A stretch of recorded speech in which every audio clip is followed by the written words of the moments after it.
Dear viewers, আসসালামু আলাইকুম। দেশ এবং দেশের বাইরে যে যেখান থেকে বসে আমাদের এই ভিডিওটি দেখতে পাচ্ছেন তাদেরকে অনেক অনেক প্রীতি ও শুভেচ্ছা জানিয়ে শুরু করছি আজকে নতুন ভিডিও। দেখতেই পাচ্ছেন ভিয়েতনামি কই মাছের পোনা দেখাচ্ছি আপনাদেরকে। আপনারা সবাই জানেন ভিয়েতনামি কই মাছ মূলত বাংলাদেশের মাছের বাজারে বর্তমান সময়ে অত্যন্ত জনপ্রিয় এবং সুস্বাদু একটি মাছ। এই মাছটির চাষ পদ্ধতি অত্যন্ত সহজ, খুবই সহজ পদ্ধতিতে এই মাছটির চাষ করা যায় এবং আজকে আমরা আলোচনা করব কিভাবে মাত্র আপনি 4 থেকে 5 মাসে এই ভিয়েতনামি কই মাছ চাষাবাদ করে আপনি লাভবান হতে পারবেন। এই বিষয়ে আমরা বিস্তারিত আলোচনা করব।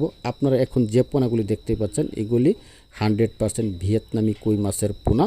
পোনার কালারগুলি দেখেন। এই ধরনের পোনা প্রথম অবস্থায় আপনাকে সংগ্রহ করতে হবে যে কোনো জায়গা থেকে এবং সংগ্রহ করার পরবর্তীতে আপনাকে নার্সিং করতে হবে। যেমন আপনার পুকুর যদি থাকে 20% তাহলে ওই জায়গায় 20,000 পোনা আপনাকে নার্সিং করতে হবে 1 মাস এবং 1 মাস নার্সিং করার পরবর্তীতে দেখবেন যে এই পোনাগুলি 150 থেকে 200 পিসে কেজি চলে আসছে এবং খাবার হিসেবে বাজারে যে বাসমান পাউডার আছে, মেগাফিট, এসিআই, কোয়ালিটি বিভিন্ন কোম্পানির বাসমান পাউডার আছে, এই বাসমান পাউডার খাইয়ে আপনি প্রথম অবস্থায় নার্সিং করবেন এবং 1 মাস নার্সিং করার পরবর্তীতে দেখবেন 150 থেকে 200 পিসে কেজি আসছে এবং পরবর্তীতে আপনি যদি এককভাবে চাষাবাদ করেন প্রতি শতাংশে দিতে পারেন 600 থেকে 700 পিস এবং খাবার হিসেবে ওই আগের যে বাসমান ফিড আছে, দানাদার খাবার, সরিষা দানার মতো 0.5 আছে, 0.8 আছে, বিভিন্ন কোয়ালিটির খাবার আছে, ওই খাবারগুলি আপনারা দিবেন।